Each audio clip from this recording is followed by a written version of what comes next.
And real early this morning, the St. Mary's Lady Blue Devils welcomed the Ontario Lady Warriors.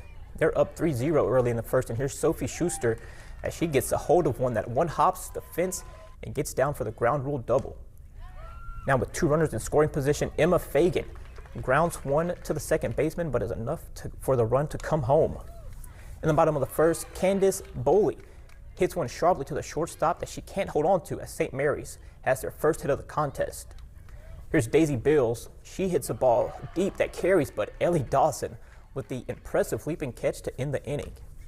And Dawson again, nice play with the glove, but even better with the bat as she sends one to straightaway center field for the solo home run as the Ontario ladies are in firm control. Excuse me. The Lady Blue Devils get out of the inning though with the grounder as Haley Lucas.